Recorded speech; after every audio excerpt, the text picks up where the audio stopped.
चलो आदि ब्रह्मा ऋषभदेव भगवान की जय। शासन नायक महावीर भगवान की जय। अयोध्या शाश्वत तीर्थ क्षेत्र की जय।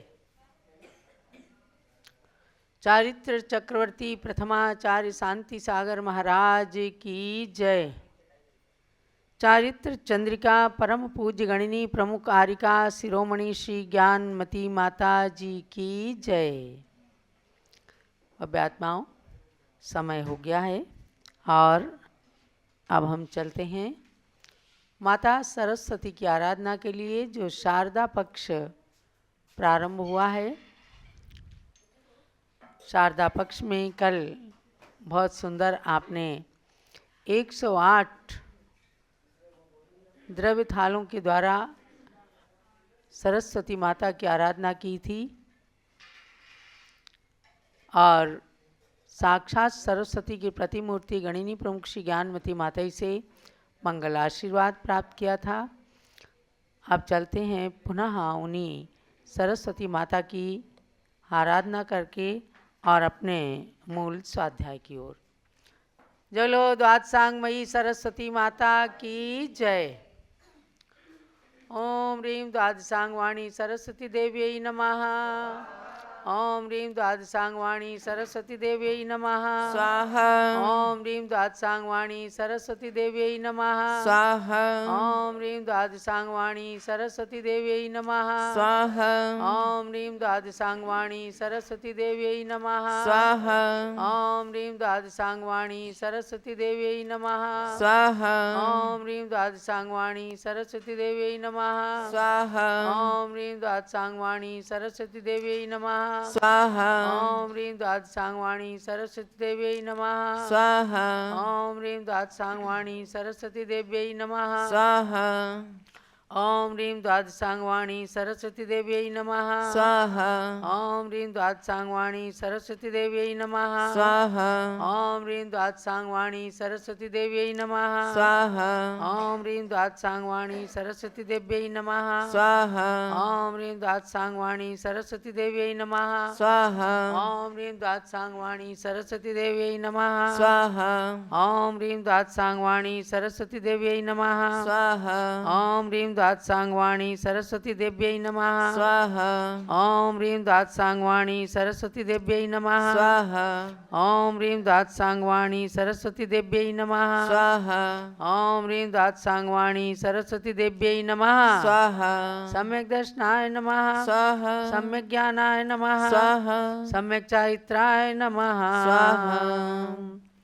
जलो द्वादशांगमयी सरस्वती माता की जय। ओम ह्रीं श्रीं क्लीं ब्लूं ऐं महालक्ष्मी नमः। ओम ह्रीं श्रीं क्लीं ब्लूं ऐं महालक्ष्मी नमः। स्वाहा। ओम ह्रीं श्रीं क्लीं ब्लूं ऐं महालक्ष्मी नमः। स्वाहा। ओम ह्रीं श्रीं क्लीं ब्लूं ऐं महालक्ष्मी नमः। स्वाहा।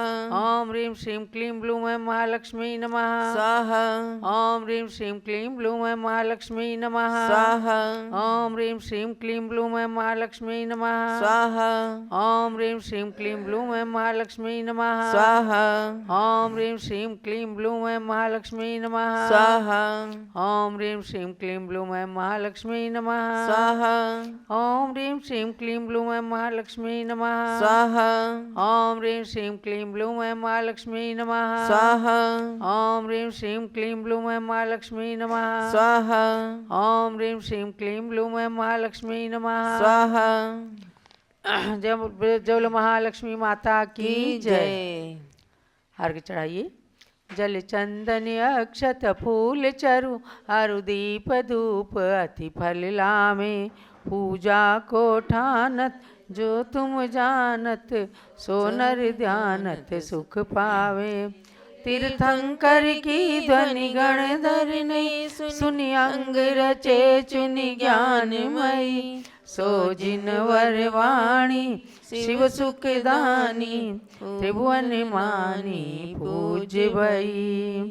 ओम ह्रीं श्री जन्मोद्भव सरस्वती देवी अनर्पत प्राप्ति अर्घ्यम निर्पामिति स्वाहा। सरस्वती माता की जय। लक्ष्मी माता के लिए अर्घ चढ़ाएंगे। हे लक्ष्मी माता तुम मेरे घर में आकर खुशियाँ भर दो, मेरे आंगन को अपने वरदानों से पूर्ण सुखी कर दो। इस हेतु तुम्हारे चरणों, इस हेतु तुम्हारे दर पर ये मेरा पूर्णार्घ्य समर्पित है। जयमाला के माध्यम से माँ ये 8 द्रव्य समर्पित हैं। ओम ह्रीं श्रीं क्लीं लूं ऐं महालक्ष्मी देवी नमः। पूर्णार्घ्यं निर्पामीति स्वाहा। बोलो महालक्ष्मी माता की जय। और अब हम चलते हैं गतियों से आने जाने के द्वार। इसका स्वाध्याय कर रहे हैं। ये स्वाध्याय विशेष रूप से आप सबके सुनने और गुनने लायक इसलिए है कि हम सभी अनादिकाल से संसार में परिभ्रमण कर रहे हैं। जैसा कि आचार्य श्री नेमिचंद्र सिद्धांत चक्रवर्ती ने कहा है, पैडी सील सहाओ जीवंगाणम अणाई संबंधो कणियो वले मलमवा ताणत थित्तम स्वयं सिद्धम। अर्थात जीव और कर्मों का संबंध अनादिकाल से जो चल रहा है, ये उसकी प्रकृति है, शील है, स्वभाव है। और किस प्रकार से पैडी सील सहाओ जीवंगाणम अणाई संबंधो कणियों वले मलमवा। कण को पल अर्थात जैसे स्वर्ण पाषाण जो खान से निकलता है, उसमें स्वाभाविक रूप से मलमवा, उसके ऊपर स्वर्ण पाषाण पर मलिनता स्वाभाविक रूप से रहती है।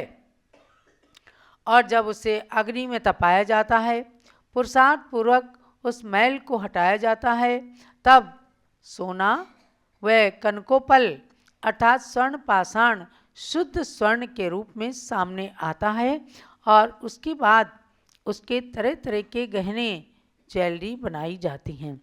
उसी प्रकार से स्वर्ण पाषाण के समान यह आत्मा निगोद की खान से निकला है और इसमें जीव और पुद्गल का, जीव और कर्म का अनादिकाल से इसका संबंध चला आ रहा है।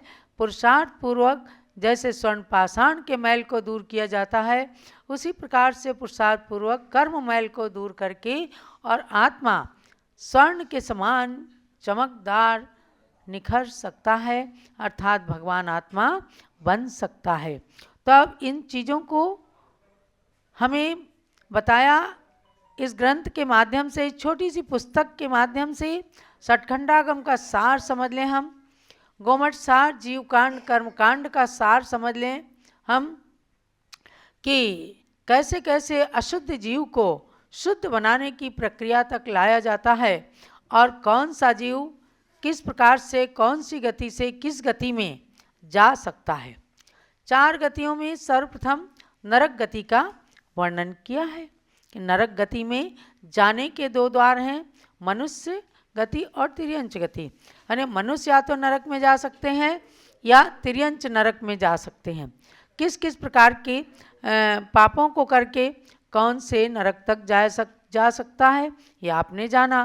पुनः कौन से नरक से ये जीव निकल करके कौन सी गति में जाता है, तो ये से हो गया नरक गति से आने के द्वार।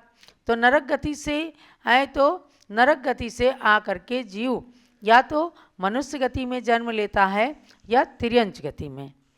तो आपने जाना कि 7वें नरक से कोई जीव निकलेगा तो वह क्रूर पशु तिर्यंच ही होगा और वह मनुष्य नहीं हो सकता। और 6ठे नरक से निकलेगा तो मनुष्य भी हो सकता है और तिर्यंच भी हो सकता है, दोनों गतियों में जा सकता है। लेकिन वहाँ पर ज़्यादा पाप मंद नहीं हो सकता है, इसलिए बहुत पुण्य कर्म नहीं कर सकता, अर्थात अणुव्रत महाव्रतों को धारण नहीं कर सकता जीव। उसके बाद 5वें नरक से निकला हुआ जीव यदि मनुष्य हुआ है तो महाव्रत ग्रहण करने की और मुनि बनने की कल्पना भी की जा सकती है, यानी संभावना उसकी रहती है कि यदि शुद्धता आ जाए, भावों में कोई निमित्त अच्छे मिल जाएं तो महाव्रत तक को धारण कर सकता है। और यदि तिर्यंच बना है तो देश व्रत को, अणुव्रतों को धारण कर सकता है। और चौथे नरक से निकले हुए जीव में से यदि कोई मनुष्य हुआ है तो वह कदाचित मुनि पद ग्रहण करके केवल ज्ञान भी प्राप्त कर सकता है, और यदि तिर्यंच हुआ है तो देश व्रती तक हो सकता है। यहाँ तक आपने पढ़ा और जाना। अब और नीचे और ऊपर नीचे से नरक हैं। 7वां नरक सबसे नीचे, उसके बाद 6ठा, उसके बाद 5वां, उसके बाद 4था। अब थोड़ा ऊपर आए, तीसरे नरक। तीसरे नरक से निकला हुआ जीव तीर्थंकर भी हो सकता है। जैसे चौथे नरक से कहा कि वहाँ कोई मुनि व्रत धारण के करके केवल ज्ञान भी प्राप्त कर सकते हैं, तो केवल ज्ञान प्राप्त करने का मतलब है मोक्ष को प्राप्त करना। मोक्ष प्राप्त कर सकते हैं लेकिन तीर्थंकर नहीं हो सकते, सामान्य केवली हो सकते हैं और मोक्ष जा सकते हैं। और तीसरे नरक से निकल करके जीव तीर्थंकर भी हो सकता है। अर्थात यदि किसी जीव ने, अब तीर्थंकर होगा तो कैसे, आप सुनिएगा इसको कि यदि किसी जीव ने यहाँ पर पहले नरक आयु का बंद कर लिया, अनंतर उपशम या क्षयोपशम सम्यक्त को प्राप्त हुआ, पुनः केवली भगवान के या श्रुत केवली के पाद मूल में 16 कारण भावनाओं को भाकर तीर्थंकर प्रकृति का बंद कर लिया, तो वह जीव मरने के कुछ क्षण ही पूर्व सम्यक्त से च्युत होकर तीसरे नरक में चला जाता है। अब आपको जानना यह है, देखो एक होती है गति और एक होती आयु। नरक गति में नरक आयु ही रहती है, यानी चारों गतियों में चारों आयु उनकी आयु को भोगते हैं। तो अगर गति का बंध हुआ है तो वो छूट सकता है, लेकिन आयु बंद हो गया तो नियम से उस गति में जाना ही पड़ेगा। आयु बंध जो है वो छूटता नहीं, टूटता नहीं। इसलिए आपको जानना, ये विशेष जानना है कि किसी ने अगर यहाँ पर पहले नरक आयु का बंद कर लिया, कोई पाप करने से नरक आयु का बंद कर लिया, उसके बाद उसको उपशम या क्षयोपशम सम्यक्त हुआ। अभी क्षयिक सम्यक दर्शन की बात नहीं है, उपशम या क्षयोपशम सम्यक दर्शन हुआ और उसने केवली या शुद्ध केवली की पाद मूल में 16 कारण भावनाओं को भाकर तीर्थंकर प्रकृति का बंद कर लिया। देखो कितने आश्चर्य की बात है कि नरक आयु का भी बंद कर लिया, लेकिन उसे पुण्य के साधन बहुत अच्छे मिल गए और उपशम क्षयोपशम सम्यक दर्शन हो गया। पुनः केवली शुद्ध केवली का पाद मूल भी अगर उसको मिल गया तो वहाँ पर उसने तीर्थंकर प्रकृति का बंद कर लिया। तब वो जीव मरने से कुछ क्षण पहले सम्यक्त से च्युत होकर, यानी उपशम या क्षयोपशम सम्यक नियम से छूट जाता है। क्षयिक सम्यक्त एक ऐसा है कि जो फिर कभी छूटता ही नहीं होने के बाद। तो यहाँ नरक आयु के बंद की बात बता रहे हैं कि चूंकि उसने नरक आयु का बंद किया तो तीर्थंकर प्रकृति का बंद भी कर लिया, लेकिन मरते समय उसका सम्यक दर्शन छूट गया। तो छूटने के बाद भी तीर्थंकर प्रकृति का के बंद की महिमा जाने कि वह तीसरे नरक तक जा सकता है और वहाँ जाते ही नरक में अंतर मुहूर्त के अंदर उसकी पर्याप्तियाँ पूर्ण हो जाती हैं। और जैसे ही पर्याप्ति पूर्ण होती हैं पुनः वह सम्यक दर्शन को प्राप्त कर लेता है और वह सम्यक दर्शन उसके पूरी आयु तक, वहाँ नरक में भी पूरी आयु भोगने तक सम्यक दर्शन रहता है। उस सम्यक दर्शन का उसका फल ये रहता है, सार्थकता ये रहती है कि वहाँ गया हुआ जीव सम्यक दृष्टि बन गया है तो अपने कर्म के फल का चिंतन करता हुआ वहाँ पर कष्ट को भोगता है, लेकिन कष्ट भोगते हुए भी उसको अब आगे के लिए परस्पर बैर संधान की बातें नहीं रहती हैं, क्योंकि आगे तो तीर्थंकर बनना है। तो हाँ, ये नहीं है कि इसने मुझे भाला मौका है तो मैं इससे बदला लूँगा, ऐसी भावना सम्यक दृष्टि की कभी नहीं होती। इसलिए ये समझो कि अगर तीसरे नरक में चला गया है तो वहाँ पर भी वहाँ से आ करके फिर तीर्थंकर बनेगा। तो कहा कि आयु पर्यंत वहाँ पर पूरा सम्यक दृष्टि रहता है और उसके वहाँ से निकलने के 6 महीने पहले ही देवगण वहाँ पर जाकर उस नार की जीव यानी जो भावी तीर्थंकर का जीव है, कर्म के उदय से नरक में पड़ा हुआ है, उसे देवगण सुरक्षा उसकी एक बाड़ बना देते हैं। अब उस बाड़ के अंदर कोई नारकी अब उसे कष्ट देने नहीं जा सकता है। केवल 6 महीने का काल ऐसा रहता है। उसके चारों ओर परकोटा सुरक्षित कर देते हैं तथा वे देवगण यहाँ मध्यलोक में जन्म नगरी में अतिशय शोभा करके माता के आंगन में रत्नों की वर्षा प्रारंभ कर देते हैं। यानी नारकी को भी पता तो चल जाता है क्योंकि सम्यक दृष्टि है, तो वहाँ उनका जो भाव प्रत्यय अवधिक ज्ञान है वह सम्यक्त्व के कारण उस अवधिक ज्ञान से जान लेते हैं, लेकिन अब वो तो कर्मजन्य व्यवस्था है। और इधर 6 महीने के बाद नरक से निकल करके माता के गर्भ में आते हैं तीर्थंकर के रूप में, और यहाँ पर श्री हरि आदि देवियाँ इंद्र महाराज की आज्ञा से आकर माता की सेवा करती हैं, गर्भ शोधन आदि क्रियाएं करती हैं। तो ये इस चीज़ को आपको ये विशेष बात जान लेनी है कि उपशम और क्षयोपशम सम्यक दर्शन के साथ में उसने तीर्थंकर प्रकृति का बंध किया है। मरते समय छूटेगा, लेकिन नरक में चूंकि उसे जाना ही पड़ेगा, पहले नरक आयु का बंध कर लिया है तो तीसरे नरक में जाएगा और वहाँ जाकर सम्यक दर्शन प्राप्त कर लेगा। पुनः आकर के जिन माता के घर में यानी कि तीर्थंकर बन करके और माता को 16 स्वप्न आदि दिखाएगा। तो अनंतर तीर्थंकर होने वाला वह जीव नरक से निकलकर माता के घर में प्रवेश करता है। तब इंद्र शची इंद्राणी सहित असंख्य देव परिवारों के साथ आकर तीर्थंकर के माता पिता की पूजा करके महान उत्सव के साथ गर्भ कल्याणक मनाते हैं। तात्पर्य ये रहा कि तीसरे नरक से निकलकर जीव तीर्थंकर भी हो सकते हैं।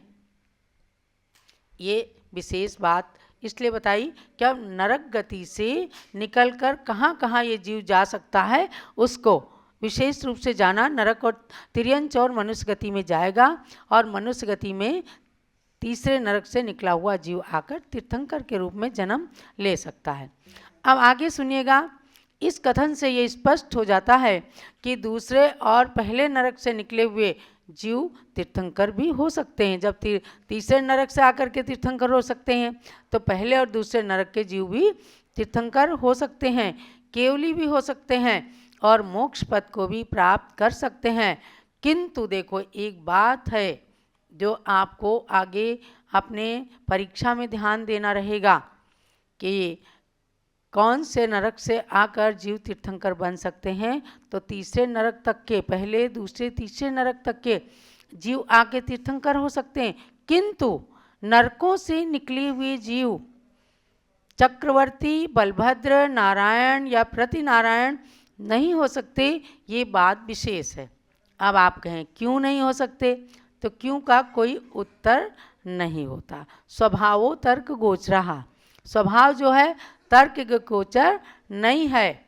ये नियति है, ये सिद्धांत है, ये हीरे का कांटा है। और इस सिद्धांत को यहाँ पर पूज्यगण्य ज्ञानमती माता ने बता दिया। तीर्थंकर जैसा महत्वपूर्ण पद तो ले सकते हैं, लेकिन वैभवशाली चक्रवर्ती, नारायण, बलभद्र या प्रतिनारायण नहीं हो सकते। ये विशेष बात आपको जानना है। यानी जो वर्तमान युग में जो चक्रवर्ती, नारायण, प्रतिनारायण, बलभद्र हुए हैं, ये सब स्वर्गों से आए हैं। यह आपको विशेष जानना है। ये कोई भी नरक से नहीं आए हैं, क्योंकि नरक से आए हुए जीव ये पद नहीं पा सकते। तो आपको भी जानना है कि ये पद किसी को भी प्राप्त होंगे। यानी भरत चक्रवर्ती जो अयोध्या के अंदर जन्मे, जिनके नाम से देश का नाम भारत पड़ा, भगवान ऋषभ देव के सबसे बड़े पुत्र थे, स्वर्ग से आए थे। और सभी चक्रवर्ती बलभद्र, नारायण, प्रतिनारायण स्वर्ग से आए थे। और यहाँ पर फिर अपने अपने अनुसार नरक गति में भी जा सकते हैं, स्वर्ग में भी जा सकते हैं, मोक्ष में भी जा सकते हैं। लेकिन जो बात विशेष है एक लाइन की, इसको विशेष नोट करके रखना। इस तरह नरक गति से आने के द्वार अर्थात गतियाँ बताई गई हैं। इसमें ये बात खास तौर से समझने की है कि जो नरक से निकलकर तीर्थंकर या केवली आदि होते हैं वह सब सम्यक्त का ही महात्म्य है। यानी सम्यक दर्शन में इतनी शक्ति, इतनी महिमा होती है।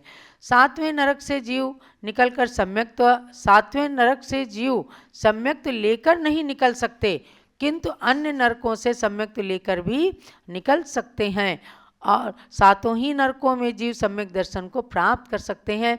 ये बात आपने अच्छी तरह से प्रवचन निर्देश का ग्रंथ के अंदर पढ़ा है कि चारों ही गतियों में सम्यक दर्शन के अलग अलग कारण बताए गए हैं।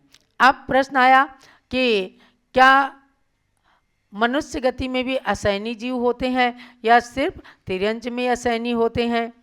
तो ये जानना, मनुष्य असैनी नहीं होते हैं, तिर्यंच ही असैनी होते हैं। और तिर्यंचों में भी कोई कोई तोता या सरीसृप माने पानी में रहने वाले सांप, आपने पहले अभी पढ़ा था कि सरीसृप जो यानी पानी में रहने वाले सांप जो हैं दूसरे नरक तक जा सकते हैं। और आगे कहा था सर्प, जो साधारण सर्प हैं उनके अंदर अजगर हैं या फणधारी हैं, नाग नागिन हैं, ये चौथे नरक तक भी जा सकते हैं। इनकी अलग अलग क्वालिटी है। तो आप समझ लेना, मनुष्य कोई असैनी नहीं होते हैं, मनुष्य पंचेंद्रिय होते हैं और सैनी होते हैं। तिर्यंचों में ही पंचेंद्रिय तिर्यंच कोई कोई असैनी होते हैं। उनमें से तोता और सरीसृप का ही वर्णन आता है। नरकों में सम्यक्त के लिए बहिरंग कारणों में वेदना अनुभव, जाति स्मरण और देवों द्वारा संबोधन, ये 3 कारण माने गए जो आप पहले पढ़ चुके हैं और परीक्षा में इसे लिखकर उत्तीर्ण भी हो चुके हैं। देवों द्वारा संबोधन तृतीय नरक तक ही है, इससे नीचे कोई भी देव नहीं जा सकते। उसमें आप पढ़ते हैं तत्वार सूत्र में, संक्लिष्टा सुरोदीरित दुखाश्च प्राग चतुर्थ्या। संक्लिष्ट परिणामों से सहित असुर कुमार देव चौथे नरक से पहले तक यानी तीसरे नरक तक जाकर नारकियों को दुख उत्पन्न करा सकते हैं। तो जैसे वो दुख उत्पन्न करा सकते हैं, ऐसे कोई मित्र देव जाकर के संबोधन भी दे देते हैं। तो तीसरे नरक तक ही जाकर उन्हें संबोधन देकर सम्यक दर्शन उत्पन्न करा सकते हैं। देवों द्वारा संबोधन तृतीय नरक तक ही है, इससे नीचे कोई भी देव नहीं जाते। अतः चतुर्थ आदि नरकों में 2 ही कारण हैं। यदि किसी मनुष्य ने पहले नरक आयु बांध ली और बाद में क्षायिक सम्यक्त प्राप्त किया है तो वह पहले नरक में ही जा सकता है, इससे नीचे नहीं जाएगा। नरक गति में नारकियों की जघन्य आयु 10,000 वर्ष एवं उत्कृष्ट आयु में 33 सागर प्रमाण है। इनकी आयु का विस्तृत वर्णन तत्वार्थ सूत्र आदि ग्रंथों से जानना चाहिए। आज हम इस नरक गति के विषय को परिपूर्ण करेंगे। तो अब आपको जानना है कि क्षायिक सम्यक दर्शन के साथ में अगर पहले सम्यक दर्शन होने से पहले किसी ने नरक आयु बांधी, बाद में क्षायिक सम्यक दर्शन हुआ, तो वो मर करके पहले नरक में चले जाएंगे, जैसे राजा श्रेणिक। तात्पर्य यही समझना चाहिए कि बिना सम्यक्त के बिना ये जीव अनंतों बार नरक गति में जा चुका और वहाँ से आकर मनुष्य भोग को भी प्राप्त कर संसार में ही घूमता रहता है।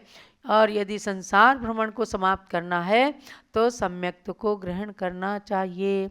ये हुआ स्वाध्याय का सार।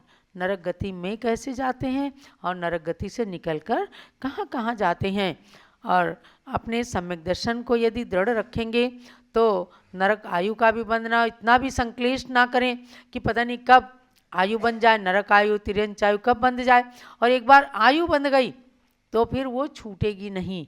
इसलिए सबसे महिमापूर्ण बात यह है कि अपनी कषायों को कम रखें, सम्यक दर्शन को मलिन ना होने दें और पुण्य का बंध सदैव करते रहें, क्योंकि पता नहीं कब आयु का बंध हो जाए। तो आज के स्वाध्याय का सार समझकर अब हम गुरु पूजा की ओर, गुरु भक्ति की ओर चलते हैं। प्रथमाचार्य शांति सागर के पद में अर्घ्य समर्पण है। वीर सिंधु अरुणेमि सिंधु आचार्य के पद का अर्चन है। परम तपस्वी तीनों गुरु शिव पथ साधक कहलाते हैं। इन पद में चंदनामती अमर्घ्य कथाल चढ़ाते हैं। ओम ह्रीम श्री शांति सागर वीर सागर नेमि सागर आचार्य त्रय मुनिन्द्रभ्यो अनर्गवत प्राप्ति है निरोपामिति स्वाहा। जो लो परम पूज्य गणनी प्रमुख श्री ज्ञानवती माता जी की जय। पूज्य माता जी की पूजन प्रारंभ। पूजन करो जी श्री गणनी ज्ञानमती माता जी की पूजन करो जी। जिनकी पूजन करने से अज्ञान तिमिर नश जाता है। जिनकी दिव्य देशना से शुभ ज्ञान हृदय बस जाता है। उनके श्री चरणों में आवाहन स्थापन करते हैं। सन्निधि करण विधि पूर्वक पुष्पांजलि अर्पित करते हैं। पुष्पांजलि अर्पित करते हैं। पूजन करो जी श्री गणनी ज्ञानमती माता जी की पूजन करो जी। ओम ह्रीम गणनी प्रमुख श्री ज्ञानमती माता अत्र अवतरोत्तर समोसट आह्वाननम अत्र तिष्ठ तिष्ठ ठः ठः स्थापनम अत्र मम सन्नितो भव भव षट् सन्निधिकरणम। ज्ञानमती जी नाम तुम्हारा ज्ञान सरित अवगाहन है। तेरी पावन प्रतिपालक कर मेरा मन भी पावन है। मुझे अज्ञानी ने माँ जब से तेरी छाया पाई है। तब से दुनिया की कोई छवि मुझको लुभान पाई है। ज्ञानामृत जल पीने हेतु तव पद में मेरा मन है।